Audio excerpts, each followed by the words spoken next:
ಹಸಿ ಕಲ್ಲು ಇದು. ಸುಟ್ಟು ಕಲ್ಲಾದರೆ ಹಿಂಗೆ ಹೊಡೆದೋಯ್ತದೆ ಇದು. ಇದು ಯಾವುದೇ ಕಾರಣಕ್ಕೂ ಹೊಡೆದೋಗಲ್ಲ ಮೇಡಮ್. ಇದು 50 ವರ್ಷ ಬಂದರೂ ಹೊಡೆದೋಗಲ್ಲ.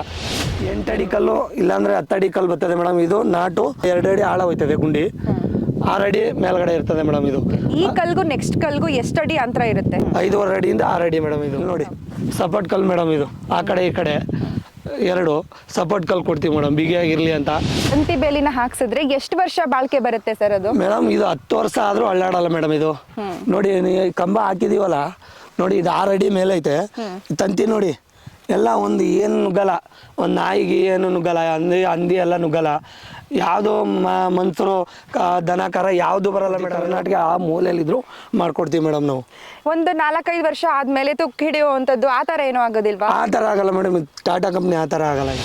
ಸರ್, ಇವಾಗ ಈ ಫೆನ್ಸಿಂಗ್ ವರ್ಕ್ನ ನೀವೇ ಮಾಡಿಸಿರೋದಾ? ಹೌದು ಮೇಡಮ್, ನಾವೇ ಮಾಡಿಸಿರೋದು. ಓಕೆ, ಎಷ್ಟು ಜಾಗದಲ್ಲಿ ಇದನ್ನ ಮಾಡಿಸಿದ್ದೀರಾ ಸರ್? ಇದು 4 ಎಕರೆ ಬೌಂಡ್ರಿ ಮೇಡಮ್. ಇದು ಸರ್, 1 ಎಕರೆಗೆ ಫೆನ್ಸಿಂಗ್ ಮಾಡೋದಕ್ಕೆ ಎಷ್ಟು ಕಲ್ಗಳು ಬೇಕಾಗುತ್ತೆ ಮೇಡಮ್? 180 ಕಲ್ಲು ತಗೋತೀವಿ. 180 ಕಲ್ಲು. ಹೌದು ಮೇಡಮ್. ಓಕೆ, ಎಷ್ಟು ದಿವಸದಲ್ಲಿ ವರ್ಕ್ ಮುಗಿಸ್ಕೊಡ್ತೀರಾ? 1.5 ದಿನ 2 ದಿನದಲ್ಲಿ ಮುಗಿಸ್ಕೊಡ್ತೀವಿ ಮೇಡಮ್. 1 ಎಕರೆ ಮೆಸ್ಸು ಹಾಕ್ಬೋದು.